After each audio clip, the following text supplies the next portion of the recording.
Halo, Bapak Ibu guru calon guru penggerak seluruh Indonesia. Kembali lagi dengan saya Prasakti Nur Azizah, calon guru penggerak angkatan 5 dari SMK Migas Cepu Kabupaten Blora.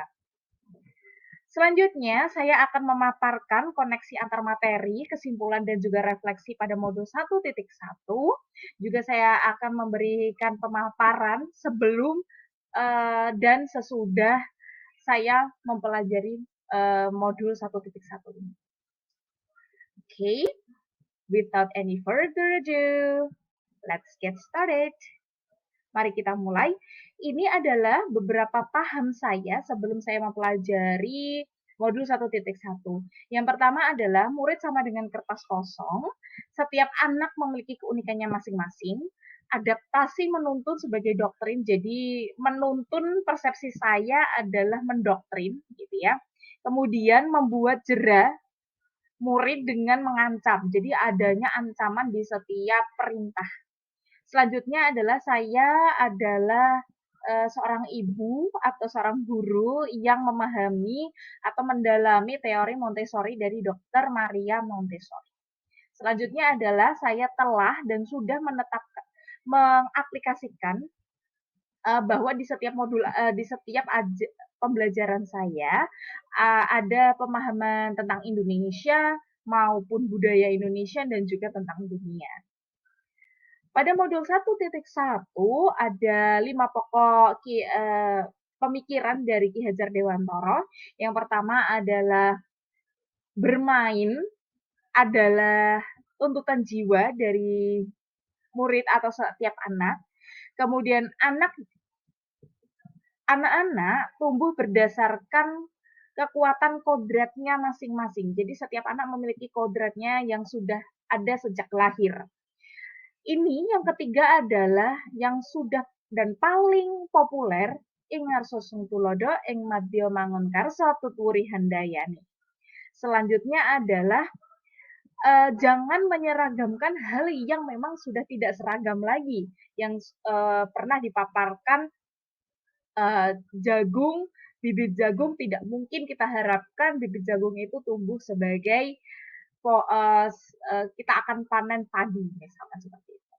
Yang selanjutnya adalah rakyat perlu diberi hak dan kewajiban yang sama untuk memperoleh pendidikan dimanapun mereka berada.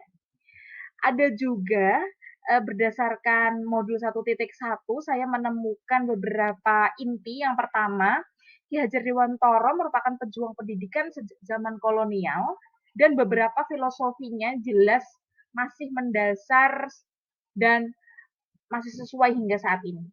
Yang kedua, filosofi Ki Hajar Dewantara jauh lebih baik daripada dan juga sesuai dengan norma dan nilai-nilai bangsa Indonesia dibandingkan dengan teori atau pemikiran dari luar. Selanjutnya adalah dapat dikontekstualkan sesuai dengan nilai-nilai sosial budaya Indonesia itu sendiri, dimanapun budayanya berada di Indonesia. Selanjutnya adalah dasar-dasar pendidikan yang ada pada Ki Hajar Dewantara. Yang pertama, arti dan maksud dari pendidikan itu sendiri. Yang kemudian yang kedua ada hanya tuntunan dalam hidup. Maksudnya bagaimana? Maksudnya adalah arti dan maksud dari pendidikan.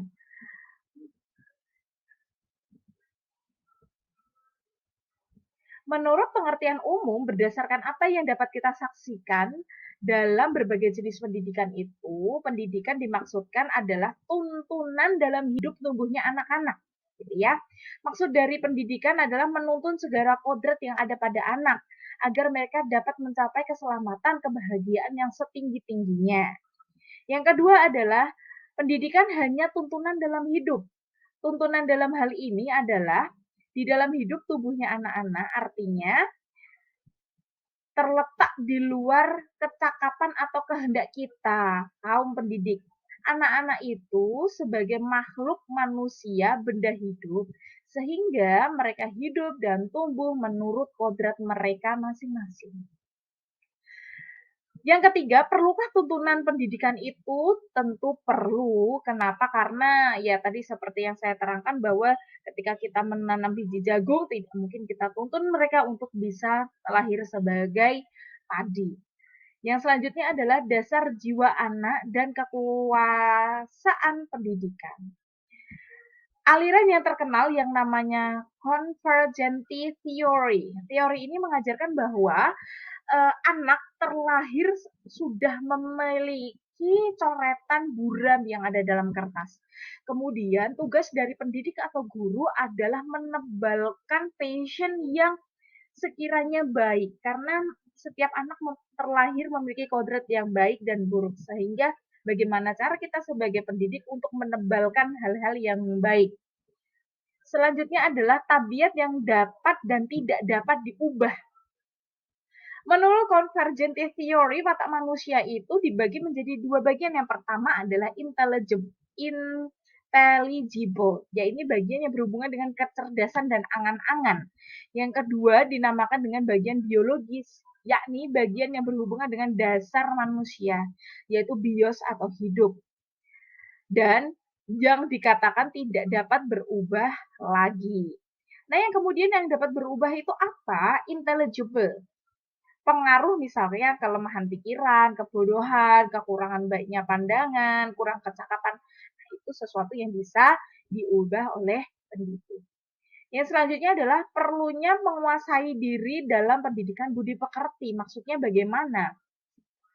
Tabiat-tabiat biologis yang tidak penting itu dapat dihilangkan dan kemudian dapat diganti oleh pengaruh-pengaruh yang baik. Sehingga akan melahirkan person skill dan karakter atau jiwa yang berasas hukum kebatinan. Sehingga Beskeving Beheersing. Adab itu berarti dapat menguasai diri sendiri. Menurut pengajaran dari adab dan etika. Oleh karena itu, tumbuhlah budi pekerti, watak atau karakter yang merupakan hasil dari bersatunya gerak pikiran, perasaan, atau kehendak kemauan, sehingga menimbulkan suatu tenaga. Perlu diketahui bahwa budi pekerti, budi berarti pikiran-pikiran kemauan, ada cipta, rasa, dan karsa yang nanti saya akan terangkan. Terus kemudian pekerti yang berarti tenaga. Selanjutnya,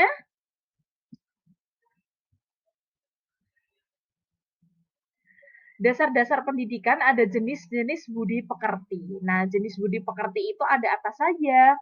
Ada yang namanya kekuatan, ada agama, ada keindahan, kegunaan atau faidah, terus kemudian ada pengetahuan atau kenyataan. Yang terakhir adalah menolong, mendermakan atau mengabdi pada siswa. Selanjutnya naluri dari pendidikan. Bagaimana sih naluri dari pendidikan itu sendiri? Pendidikan yang dilakukan setiap orang terhadap anak-anaknya. Pada umumnya, setiap adab kebiasaan itu tumbuh dalam keluarga. Jadi pendidikan pertama sekali adalah dalam keluarga. Oleh karena itu adalah turunan dalam pendidikan itu sendiri. Adanya kebiasaan yang ada pada suatu keluarga akan berbeda. Selanjutnya ada hubungan dengan umur. Hubungan dengan umur yang dimaksudkan di sini adalah Ki Hajar Dewantara mempercayai ada 3 tahapan, yaitu yang pertama, waktu pertama atau kinder period 1-7 tahun. Waktu yang kedua merupakan pertumbuhan jiwa pikiran, jadi jiwa dan pikirannya mulai tumbuh. Intellectual period di usia 7-14 tahun. Dan kemudian masa yang ketiga yaitu 14-21 tahun, di mana masa terbuntunya suatu budi pekerti, di mana tumbuhnya passion, keinginan apa mereka setelah mereka sekolah nantinya, atau social period. Selanjutnya ada yang syarat-syarat pengetahuan dan juga yang terakhir peralatan pendidikan. Apakah yang dimaksud dengan itu? Syarat-syarat pengetahuan di sini ilmu hidup batin manusia, ilmu psikologi, yang kedua ilmu jasmani atau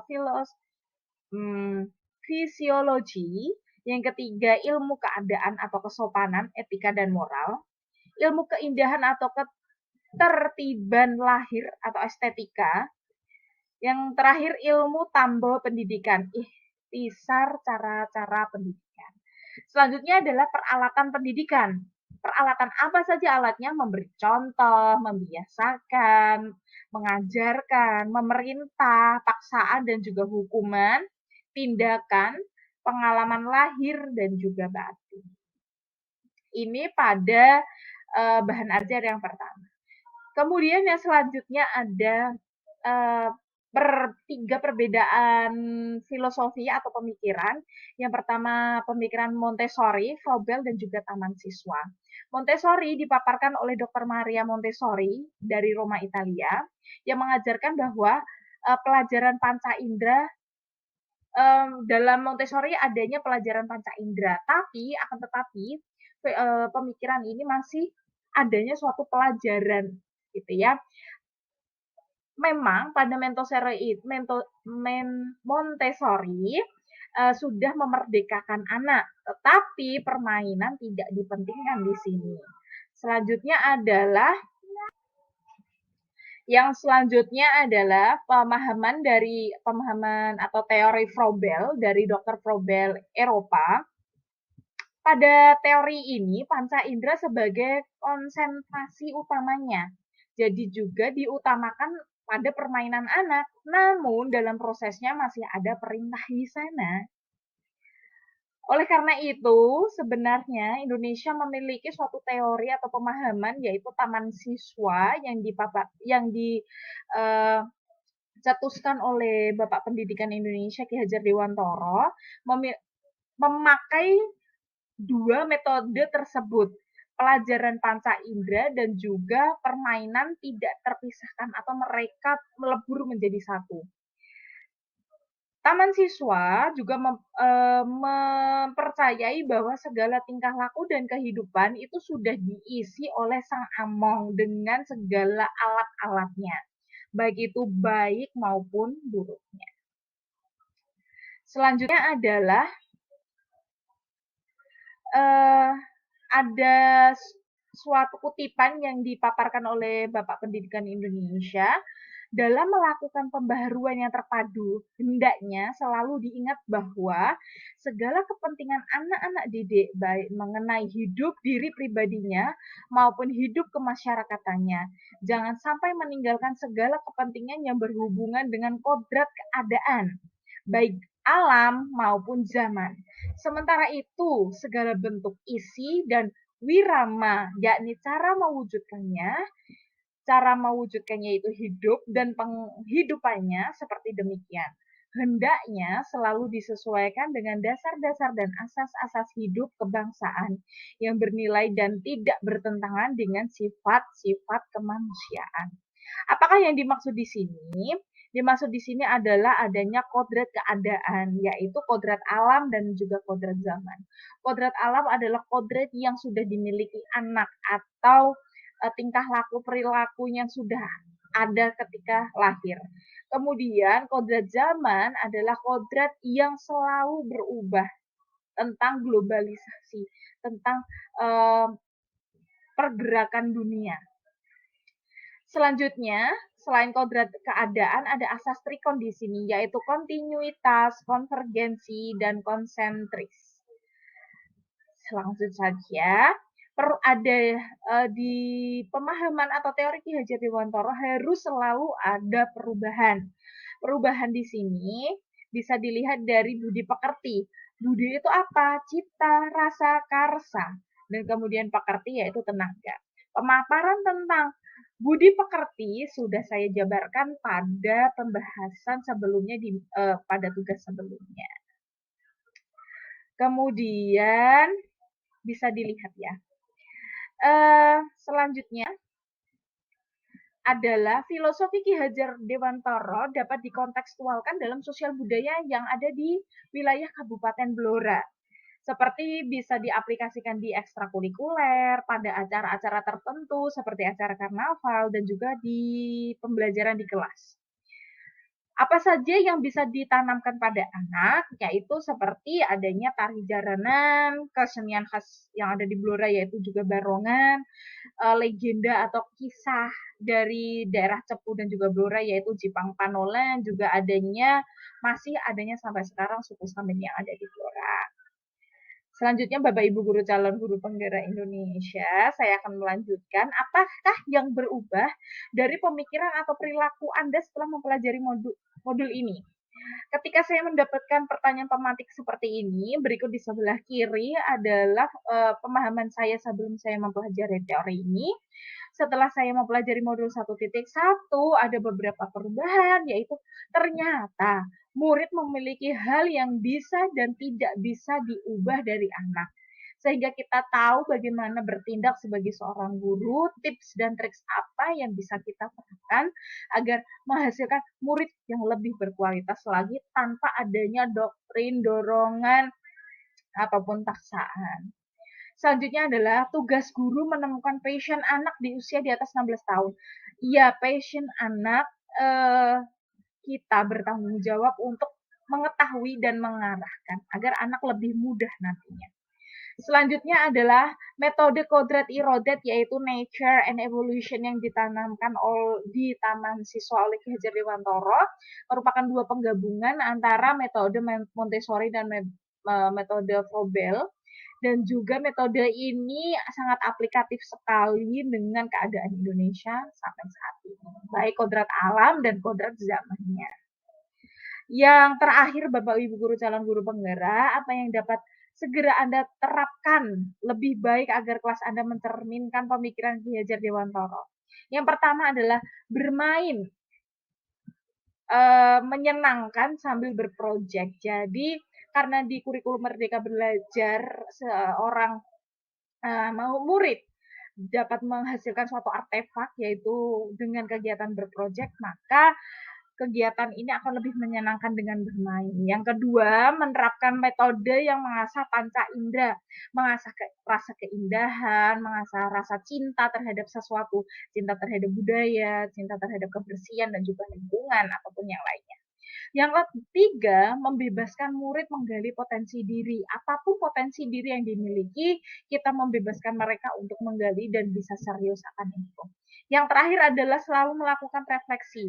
Refleksi baik oleh siswa, baik oleh murid, dan juga oleh rekan sejawat. Bapak Ibu guru calon guru penggerak seluruh Indonesia, tadi merupakan pemaparan saya mengenai apa yang dulu dan perubahan dulu dan juga sekarang. Saya harapkan itu dapat bermanfaat bagi Bapak Ibu guru semuanya atau seluruh penonton video ini. Semoga dapat bermanfaat. Sekian dari saya. Terima kasih. Salam bahagia. Assalamualaikum warahmatullahi wabarakatuh.